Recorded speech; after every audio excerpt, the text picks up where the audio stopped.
And we're back with another episode of Franchise My Business, the podcast for franchisors, hosted by franchisors.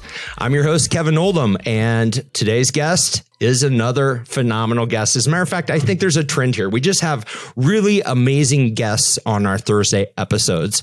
And this one's got pretty cool tagline. As a matter of fact, we're talking about the fact that she has a vanity tag that says the Diagnosis Detective. That sounds pretty intriguing, doesn't it? So I'm just going to cut this intro short and figure out what the heck that means so that the listeners can figure out what it means. Ladies and gentlemen, it is my pleasure to welcome Tami Burdick to the show. She's a freelance franchise consultant, but not how you think she is a franchise consultant. So we're going to dive into that. Detective, welcome to the show. Thanks for having me. So, how I got that was a long, pregnant pause. Are you just laughing so much? Yeah. How'd you get the name? How'd you get it? Yeah. So, I left on a business trip as a freelance franchise consultant back in 2017 and would come back with an unwanted gift. I contracted an environmental bacterial infection while there, and that caused a disease, but really finding all of that out was basically like an Aaron Brockovich journey. And it was my advocacy and my research that really had a positive outcome for that experience. But I decided to write a book, and my book title is Diagnosis Detective: Curing Granulomatous Mastitis. But in business, when you're in franchising, sometimes you're going to come across franchise systems, or you're going to come across working with franchisees, and everything always isn't really clear, right? And you kind of have to figure out like where the problems are, do a little detective work to be able to provide the best solutions. So. And that's how you became the detective. That's how you became the detective. Yeah. And listeners, you know, this is a show that's not about her incident, but we talked about it yesterday. And why don't you go ahead and tell people what your book is and how to find you online? Because Tammy has a remarkable story, and she's been through some stuff that's, I couldn't believe it, frankly. I'm like, what? And so it is a fascinating story. And it's also something that I think that, you know, people should just kind of be aware of. So why don't you just go ahead and tell people, can they go search for you on Amazon? Is that probably the best way to find your book or just the Diagnosis Detective? Yeah. Is that right? Yes. So my book is sold exclusively on Amazon.com. It is not available through the Amazon app. So you have to go to a web browser and purchase it through the website. It is an ebook just because everyone's on the go nowadays. Cool. And it can be downloadable to any device. So you don't have to have a Kindle or anything fancy to check it out. And it's Diagnosis Detective: Curing Granulomatous. Awesome. So let's... Beautiful. So check that out. If nothing else, you can read her story in the description, and then you'll kind of know what she's made of, because she has overcome some stuff, and now she's taking that into helping franchisors. So let's talk about your experience in the franchise industry. What was your very first? When did you first get exposed to the business model? Yeah, so I actually was working for an area developer at Gold's Gym Franchising. And then at the same time, my father was forced into an early retirement as an executive with the company and wasn't really ready to fully retire. So he asked me my thoughts about teaming up kind of as a co-partner with him on a home inspection franchise. And, you know, it was never my dream or whatever to be in home inspections, but so that's what I was doing, you know, cohesively together for a couple years. And then when my dad officially retired and we sold the business, then I joined a local franchise system here in town. And that's just kind of how my career took off. And I've worked with a multitude of different franchise systems directly, as well as a freelancer. Mm-hmm. That's super cool.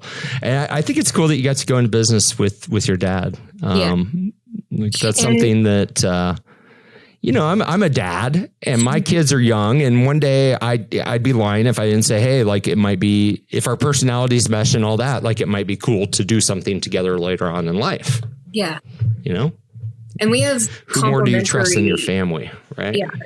Complementary personalities, because he is very backwards, and not very, he used to not be so tenacious, I should say.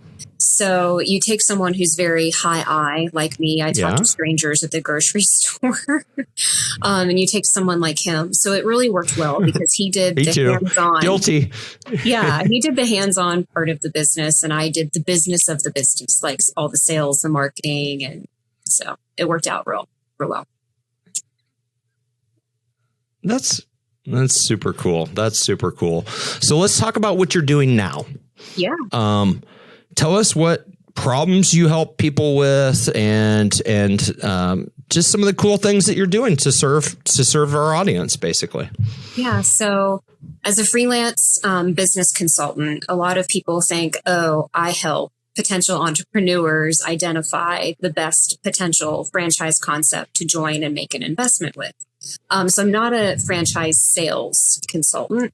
I'm more on the business side of things. And I tend to work with a lot of emerging or startup franchise brands. And I find oftentimes that these individuals, they get an FDD, they get a franchise agreement, but then they're like, what do I do? What do I do from here? And so I really kind of help them get introduced to everything about franchising, what they can expect their first year, maybe 5 years and down the road. And, even if you start talking acronyms with them, like FAC, they're like, what is that? So it's really just kind of educating.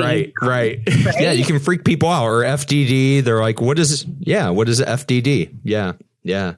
And so you guide them through that. You're almost like a guide. Yeah. And then sometimes I'm like that detective where, they may have a certain problem that they're trying to overcome or figure out. And then they bring me on to where I can start working with them, looking through information that they have, asking them the right questions, and then, trying to help them come up with solutions and answers to whatever that might be. That's awesome. Are you engaged? Like, is your ideal customer the type of person or business that you want to solve somebody who is at that very beginning stage of going from one-to-one to one-to-many? They tend to be. I do have a great, referral business, and not everyone, that I work with is more of an emerging brand, but I would say the majority of franchise systems that I work with are still kind of in that ramp up startup stage. How do I grow? Are all of my programs and everything aligned with how I need them to be? And I do a lot of local marketing programs as well. So let's talk about that. When you say you do a lot of local marketing programs, are you actually kind of serving as an agency and helping that local franchisee, make a splash when they open in their local market, or what specifically? Like, let's dive into that a little bit more. Yeah. So when you're looking at local marketing, you're looking at really making a presence and canvassing your community, because you can take a growing brand that's, globally recognized, right? Everyone's going to know who they are. But a lot of these startup systems in particular, you have to let your community know, hey, I'm here. This is who I am. This is what we do. And how are you going to do that? It's great to have a national, marketing program in place. But when you're a new franchisee of more of an emerging brand, it's even more critical that you really focus on those local levels. So you can't rely on just Facebook and Instagram for customers to start calling you or knocking on your door. No. Yeah. The whole, hey, build it and they will come thing's not necessarily true. And we live in a world where there's a lot of choices. There's a lot of competition for our attention, as well as our wallets, our purses. And it does take like a a very deliberate plan to get any new business up and running and cash flow positive as soon as possible. So that's really cool that you're helping people with that as well. I got the sense when we were talking yesterday that also you've got this. So now I heard you've got this marketing mind. Yeah. But it also sounds like you're a process person. Ops. Are you a unicorn? Because I think you are. I have a unicorn that works with me. She's an amazing marketer, but she's operational process. I call her a hammer. I mean, she's like, she's a hammer, a GSD type of person. Is that kind of what you are? Yeah. So actually this past year and first part of this year, I was more of a kind of direct role with one of my clients as her interim chief operating officer. So it's funny you kind of recognized that. And so she was an emerging brand. Yeah. And I was more, helping her, on the week to week with a multitude of areas. So I definitely have a lot of operations background in franchising. That's really cool. Yeah. That's a super valuable talent stack, not just in franchising, but overall. So listeners, like I can tell you, because I've been a marketer my entire 25-year career, and I've hired a lot of team members, and I can probably tell you that there's been about 3 to 4 out of, let's just say 50 that have that analytical side and the operational side, but also the marketing side. And when you can bridge those two in one human being, that's a very valuable resource for you to tap into, because I call them unicorns. And I'm kind of that way as well. A little bit of mix of right brain and left brain, and can do both without getting energy depleted. So that's super cool. What are some of the more fun types of things that you have done in service of franchisors? Like, is there any really cool, stories or projects you've been involved in that you're super proud of? I mean, I would say one thing that I'm most proud of is when I had more direct roles in franchise brands, where I was having a lot of relationships with the franchisees and really kind of being like their direct coach. I've had a multitude of success stories working with them. And really at the end of the day, that's where you get the most gratification, is that that you're having a direct impact with these franchisees. And my goal has always been to never let them for a second guess their decision to become a partner to begin with.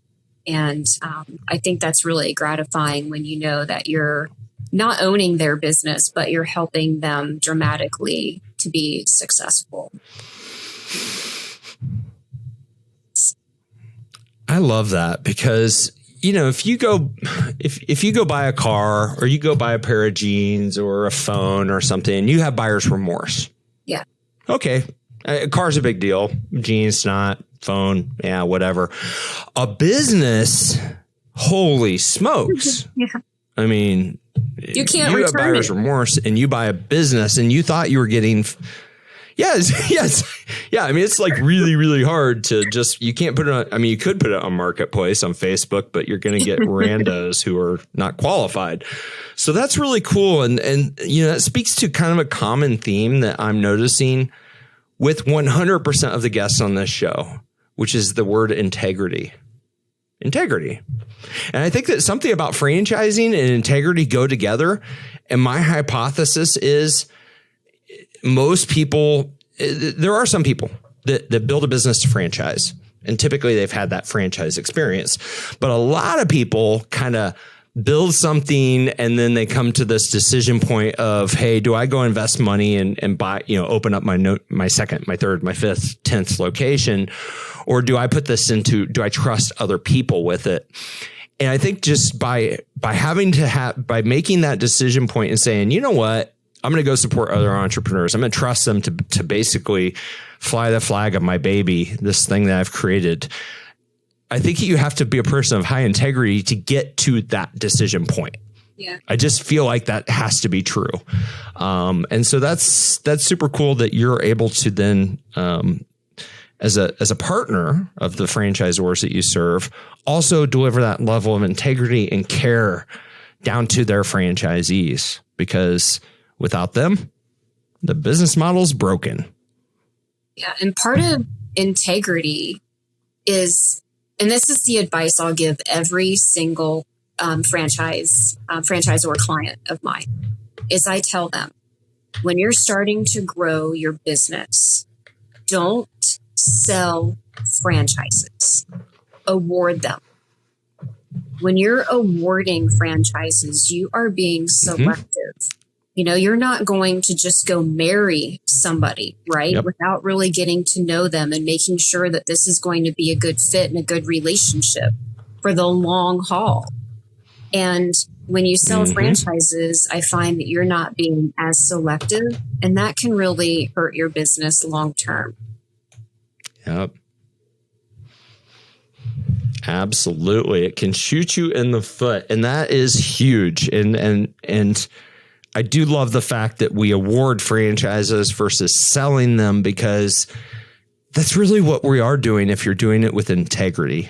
You know, and I've been involved in systems before where we have awarded a franchise to the wrong operator, and that unfortunately happens. You can screen for crazy, you can screen for personality, you can look at balance sheets and P&Ls, and still sometimes things happen. And sometimes it's not even that entrepreneur's fault. Maybe they run into things in their life that cause them to not be a great operator, right? Family circumstances, whatever. But when you're super, super cautious on the front end, and you literally, like, I love the fact, and I'm going to tell my business partner this, we need to start thinking about these people as if they were our partner. Legally, they're not, but they're as close to it as possible. We are getting married. We are getting married for a predetermined set of time. And that means that it's got to be a hell yes for us and a hell yes for them. And we do all of our due diligence on each other. If we mutually agree that this is good for us to go into business together, great, right? But the whole awarding thing for the listeners, particularly if you're new, you're not selling franchises. You are awarding them to hand-selected and curated people who have proven themselves worthy and capable and, frankly, motivated to go carry the business forward that you have created, because it is your company, it is your brand, and you're licensing it to other people for them to use for a certain period of time. And at the end of the day, it's still your company and still your brand. And sometimes it's a good idea to ask a potential franchisee that you're in communications with.